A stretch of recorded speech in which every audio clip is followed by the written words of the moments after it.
Hello everyone, আজ আমরা সপ্তম শ্রেণীর ভূগোল পাঠ্য বইয়ের পঞ্চম অধ্যায়, যে অধ্যায়টি নাম রয়েছে নদী, সেই অধ্যায় সম্পর্কে আজকে আমরা বিস্তারিতভাবে জানব। আজকে নতুন অধ্যায় শুরু হচ্ছে, যে অধ্যায়টির নাম নদী। তোমাদের এখানে প্রথম পৃষ্ঠায় বেশিরভাগটাই গল্পের আকারে আছে। এই অধ্যায়টি পড়তে গেলে আমাদের প্রথমেই জানতে হবে নদী কী। নদী কি না, নদী হচ্ছে একটা স্বাভাবিক জলপ্রবাহের ধারা বা জলধারা, যেটা প্রবাহমান।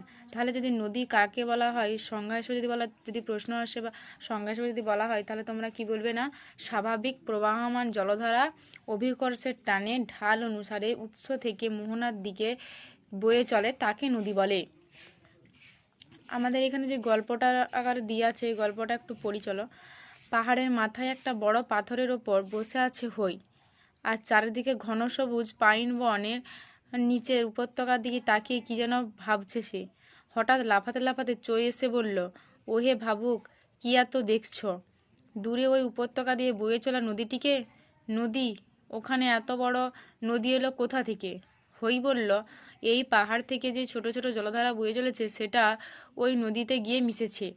সব নদী এরকম ছোট জলধারা থেকে শুরু হয়, ধীরে ধীরে অনেকগুলো জলধারা একসঙ্গে মিশে একটা বড় জলধারা বা নদীর তৈরি হয়। চোয়ের ঠিক বিশ্বাস হলো না এই কথাটা। সে আরও অস্থির হয়ে বলল, আমি দেখব কোথায় জলধারাগুলো মিশে কীভাবে নদী তৈরি হয়। তারপর মহা উৎসাহে হই আর চই ওই জলধারার ধার ধরে পাহাড় বেয়ে নিচের দিকে নামতে লাগলো। এভাবে চলতে চলতে দুপুর গড়িয়ে বিকেল হলো। এক জায়গায় জলের তীব্র আওয়াজ থামলো চই। দেখলো আর একটা জলধারা এসে পড়ছে তাদের জলধারাটাই।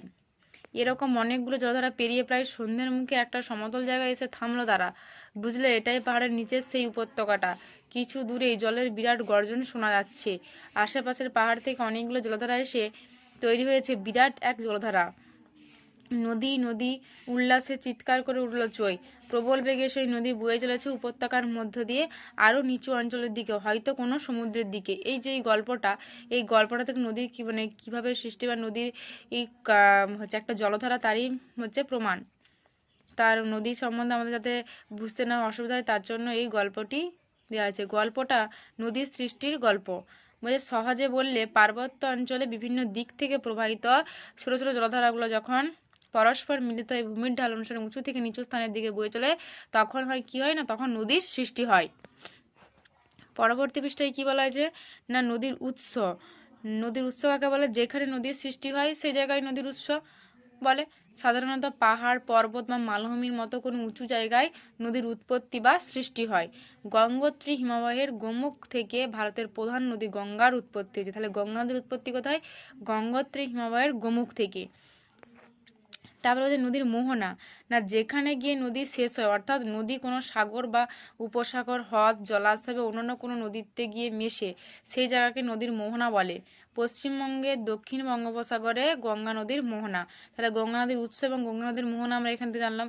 এখান থেকে প্রশ্ন আসতে হয়, নদীর উৎস কাকে বলে, নদীর মোহনা কাকে বলে। পৃথিবীর প্রধান প্রধান নদীর এখানে ছবি দেওয়া আছে চিত্রে, পৃথিবীর মানচিত্রের।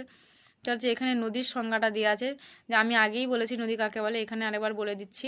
নদী হলো স্বাভাবিক প্রবাহমান জলধারা, যা অভিকর্ষের টানে ভূমির ঢাল অনুসারে উৎস থেকে মোহনার দিকে বয়ে চলে।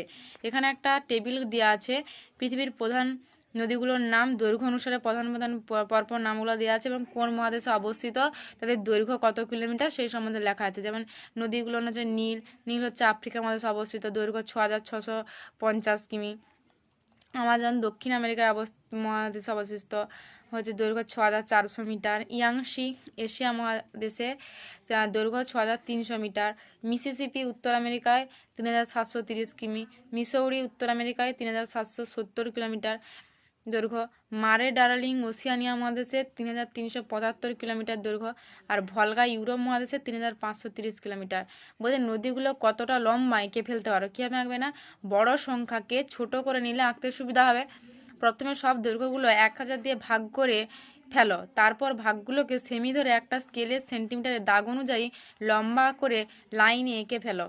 প্রতিটা নদীর জন্য একটা করে লাইন টানতে হবে। যেমন 6300 কিলোমিটারকে 1000 দিয়ে ভাগ করলে কী হবে, 6.3। একে সেন্টিমিটার ধরে নিয়ে খাতায় একটা 6.3 সেন্টিমিটার লম্বা লাইন এঁকে ফেলো। প্রতিটা নদীর জন্য টানা লাইনগুলোর পাশে নদীর নামগুলো লিখে ফেলো। দেখো তো কোন নদী কত লম্বাটা এক নজরে বোঝা গেল কিনা, তোমরা এটা করে দেখবে বাড়িতে। পরবর্তী প্রশ্নে বলা আছে শব্দগুলো কঠিন, সহজ করে বুঝে নাও। কি হচ্ছে ধারণ অববাহিকা? না তোমরা হইয়ার চইয়ের যে গল্পটা পড়লে ওটা আসলে নদীর ধারণা অববাহিকারই গল্প, ধারণা অববাহিকারই গল্প আর কি। বলছে পর্বতের বরফ গলা জল বা বৃষ্টির জল অসংখ্য ছোট ছোট জলধারার মাধ্যমে বয়ে বড় নদী তৈরি করে। এই জলধারা সমূহ সহ মূল নদীটি যে অঞ্চলের জল দ্বারা সৃষ্টি, সেই অঞ্চলটি হলো ওই নদীটির ধারণ অববাহিকা। তাহলে এখান থেকে প্রশ্ন আসতে পারে ধারণ অববাহিকা কাকে বলে। তারপর আছে জলবিভাজিকা। জলবিভাজিকা সম্বন্ধে কি বলছে না তোমরা ভূগোল বইটার মাঝের পাতাটা খোলো, তারপর খোলা অবস্থায় বইটা উল্টে দাও, ভেবে দেখো যদি মাঝখানের উঁচু শিরার মতো অংশটা জলে পড়ে তাহলে কি হবে? জলটা উঁচু অংশটা থেকে দুদিকে ঢাল বরাবর গড়িয়ে যাবে, তাই তো? ঠিক এইভাবে উঁচু পাহাড়ি অঞ্চলে যখন বৃষ্টি হয় সেই বৃষ্টির জল ভূমির ঢাল বরাবর বিভিন্ন দিকে বয়ে যায়, অর্থাৎ কোনো পাহাড়ের চূড়ার অংশটা বৃষ্টির জলকে বিভিন্ন দিকে ভাগ করে বা বিভাজন করে, তাই তাকে কি বলা হয় জলবিভাজিকা। তাহলে জলবিভাজিকা কাকে বলে? কোনো পাহাড়ের চূড়ার অংশটা বৃষ্টির জলকে বিভিন্ন দিকে ভাগ করে বা বিভাজন করে, তাই তাকে জলবিভাজিকা বলে। জলবিভাজিকা বিভিন্ন দিকে বয়ে যাওয়া জল একাধিক ছোট জলধারার মধ্য দিয়ে বয়ে গিয়ে মিলিত হলে মূল নদী তৈরি করে। জলবিভাজিকার উদাহরণ এখানে বলছে হিমালয়ের বিন্ধ্য পর্বত। হচ্ছে হইচইয়ের গল্পে নিশ্চয়ই লক্ষ্য করেছ অনেকগুলো ছোট ছোট জলধারা পরস্পরের সঙ্গে মিশে গিয়ে একটা বড় নদী তৈরি করছে। ওই ছোট ছোট জলধারাগুলোর মূল নদীটির কি উপনদী। তাহলে এখান থেকে প্রশ্ন আসতে পারে ধারণ অববাহিকা কাকে বলে, জলবিভাজিকা কাকে বলে এবং উপনদী কাকে বলে। এখানে আমার একটা কি গল্প বলা আছে যে দেখো কি হয়, বাড়ির উঠোনে, পার্কে বা স্কুলের মাঠে ঢালু জায়গায় জল ঢেলে দিলে দেখো ভূমির ঢাল কোন দিকে, জল উঁচু থেকে নিচের দিকে গড়িয়ে যাবে। ঢালের উপর দিকে এবার পাশাপাশি 6 ইঞ্চি ব্যবধানে কিন্তু একটু উপরে নিচে 3টি বিন্দু ক খ গ চিহ্নিত করো। এরপর 3টি বিন্দুতে জল ঢেলে দিয়ে কিছুক্ষণ অপেক্ষা করে দেখো 3টে জলধারা ঠিক কিভাবে উঁচু থেকে নিচুর দিকে গড়িয়ে যায়।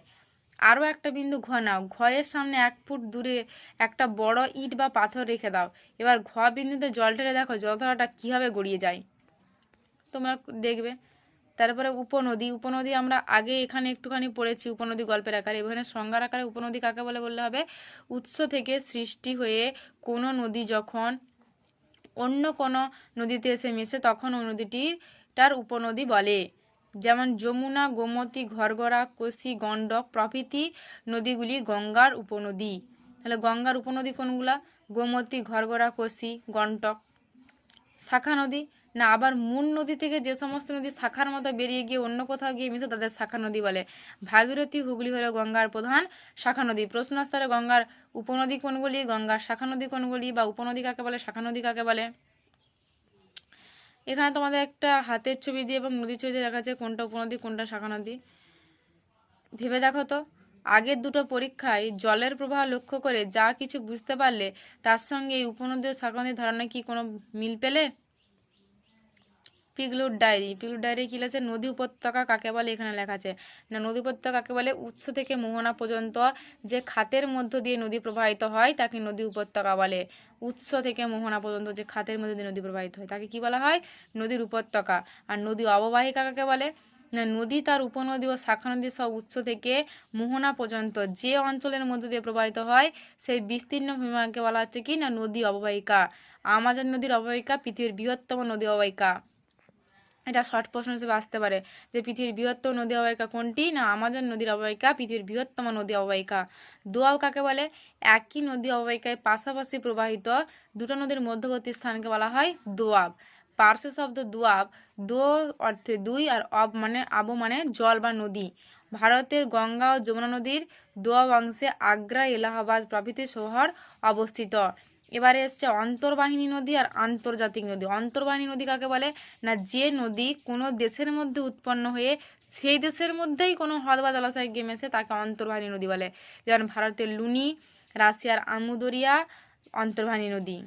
আর আন্তর্জাতিক নদী কি না যে নদী একাধিক দেশের মধ্যে দিয়ে প্রবাহিত হয় তাকে আন্তর্জাতিক নদী বলে। যেমন সিন্ধু, ব্রহ্মপুত্র, ইউরোপের রাইন, দানিউব আন্তর্জাতিক নদী। তাহলে এখান থেকে প্রশ্ন আসতে হয় নদী উপত্যকা কাকে বলে, নদী অববাহিকা কাকে বলে, পৃথিবীর বৃহত্তম নদী অববাহিকা কোনটি, দোয়াব কাকে বলা হয়, আন্তর্জাতিক নদী কাকে বলে, অন্তর্বাহিনী নদী